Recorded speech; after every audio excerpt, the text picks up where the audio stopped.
all available data, they are doing very well. So I would like to introduce for this first segment my guests Jennifer Clune and Jennifer Fernandez, who are part of the Renaissance Community School for the Arts design team. Welcome to my show, my first show. Thank you, Marlene. So my first question is, what motivated you to start a new school in the New Bedford public school system? You want to go first? Sure. I looked at it as an opportunity, really, to start at the ground level and maybe create a smaller school. And the autonomies that were involved with that, obviously, were a big drive for myself. I know that right now we're looking at trying to create smaller schools so that we don't have these really large schools that are 800 plus students. So that was one of the huge reasons I found it appealing. And you're at one of those large schools. Yes, you teach at the Gomes School, right? Correct. Okay. Jen, and as do I, and I think all three of us, Nancy, who couldn't be here, we all came from working in urban environments our whole careers and always struggled with how to best meet student needs.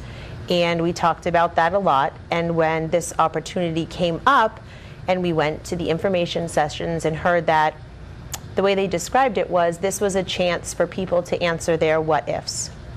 What if you did this as a curriculum? What if teachers could do this? What if families had what ifs? You could answer your what ifs. And I think ever since we started teaching, we always had a lot of what if we could do this? And this was an opportunity presented to us that we felt we just really couldn't pass up. And the exciting thing for myself as a teacher is that the whole innovation school idea is to let teachers have a greater role in deciding things like curriculum and scheduling and teaching methods. Great. How do you answer the criticism that these schools will create inequality within the system? I'll go first. Okay. I think inequality, equity, all of these questions are really valid points because the schools are not going to be for all children to attend. But I think it's important to take a step back in that there are certain things in the district that aren't the same already. Class sizes vary, student backgrounds vary. Not all students are afforded the opportunity to go to preschool in New Bedford. I would never advocate for not having a preschool program because all children can't go and that's not fair. Right. We have the quantum program at the high school. Very successful, very small, very intensified. No one would ever say that that shouldn't be happening because it's not for everyone. And so an innovation school is the same idea. It's giving children what they need, and not all children need the same things. And so the answer grows out of that there are inequities already. And also the idea that an innovation school is finite, that the Renaissance Community School for the Arts is created, that's it. It ends here, and these children get something and nobody else does. And I think we really need to change that mindset because this opportunity is open to anyone, any other teacher, community member, principal, parents, parents right? Yeah. who have those what ifs. What if we could do this? This is the beginning, not the end. And it's the beginning of something pretty amazing, and it's open to anybody. So the chances to change the inequalities that people see, the opportunity is right there for us. So. Right, and I'm excited about it because I know that it will give, not like you said, the opportunity for teachers to do things that they might have wanted to do for a long time, and then let's spread that around. Let's expand it to other, like you said, other schools, other groups of people. I mean, this is a terrific opportunity. And it is a state initiative where 25 districts are involved in the state of Massachusetts. I believe this year, currently they're up to 44 schools in the state of Massachusetts are embracing this idea. So with New Bedford kind of getting on board and embracing the idea as well, why wouldn't we, take that opportunity? And if it is a small group of children, like Jen said, it's one cell, and you can show the the opportunity for success, and then grow it from there. Yes, I mean, and you mentioned the quantum program. There's also the engineering academy at the high school that has, I'm sure, limited enrollment. Not everybody internships. Internships. I mean, there's so many different areas. And they're all good. Yeah, and exactly. we should continue to grow those type of things. So this is another way to do that on a larger scale. Absolutely, absolutely. What the law allows two types of innovation schools, startup and conversion, and you decided to go with a startup. Why did you decide that route? Well, I know when the call for proposals came out back in the spring, looking at whether you wanted to work with a colleague, I know that when we got together and certain teachers started to talk about that, it just happened, I think, that we looked at it being, again, a small group of people. Correct, Jen? Yeah, the RFP also, the whole point, they're innovate, the RFP put out for small autonomous schools. Right. And I don't think anyone would, I'm not sure, but I would never attempt to overhaul, 800 plus. I mean, that's just not feasible. And having worked in a smaller environment, Jen had worked in a smaller environment, Nancy having worked at Carlos Pacheco while they were changing their status from a level 4 and moving up, saw the benefits of a small environment. Right. In a large environment, you can go weeks without seeing colleagues.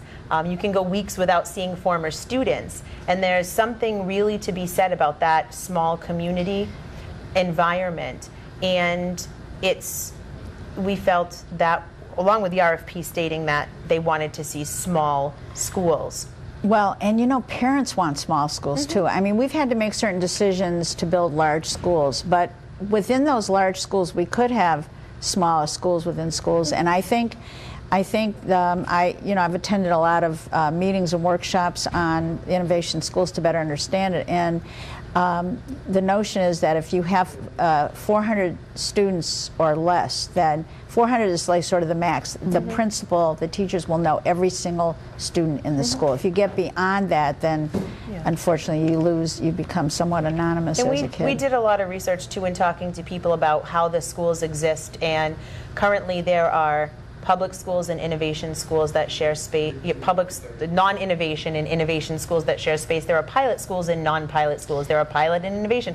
There are all sorts of configurations in the state, especially in Boston. So speaking with others in terms of how it was managed gave us a lot of information. Absolutely. So what will your school offer to the students and parents who attend them? You want to start with something? I started first. Go ahead, Jen. Okay. Well, the first, with the autonomy of curriculum, we chose to partner up with UMass Dartmouth, the Fine Arts Education Department, and our curriculum is going to be based on an arts integrated notion. It doesn't mean, we should probably clear up, that the children just do a lot of music and do a lot of art and have a lot of phys ed. It really is a lot of backwards design unit planning, responsibility upon the teacher. So there's a lot of integral pieces to create that curriculum, but that's one thing that really, we don't have those units of study partnering with someone in the community to create this. So that's one thing that is very, very different, the curriculum. When you said backward design, could you just elaborate for a minute? Backwards design is looking at what you want your student outcomes to be and planning your lessons accordingly. But a lot of our lessons will be art infused, which means that we will be working with an arts facilitator and the art teacher to create lessons in the classroom. So that big idea and what you want the student to know would come from the Common Core standards. Right. So that's the curriculum is one. A smaller environment, obviously, we already talked about. We also have will have a family center that will provide several things for families. One is wraparound services, social services that may be needed in the community. And then secondary to that are courses and classes that they request. One of our piece of our proposal talks about parent involvement and parent engagement, and we really looked to the research and looked for what we knew, that coming to events at your school is a very poor indicator on student achievement. And so we looked at how we wanted to structure the school to really have parents be a part of their child's education. So things like volunteering to help out with things at home if they can't come into school. Things like, can you think of some other examples? Family night where they come in to learn about what the kids are learning about and how they can help them. Yeah, a big part of the partnership with the Housing Authority is having classes for parents on how to engage their students at home. Not once or twice, but infused throughout the year. And if you're down the South End, you're probably going to have a lot of English language learning students. So do you plan on having bilingual supports for parents? Yes. Yes. Great, Of that's course. great. So, well, I think that we're almost out of time, and I want to thank you so much for all the work that you've done. I know that this has been a labor of love for all of you. Nancy's not here, and you've put in countless hours on your own time. And as a fellow teacher, I thank you very much, and I wish you great success, because I think you have great ideas. Thank you. Thank you, and thank you for bringing it to the families out there, Okay. so that they're aware as well. All right. Thank you very, very much.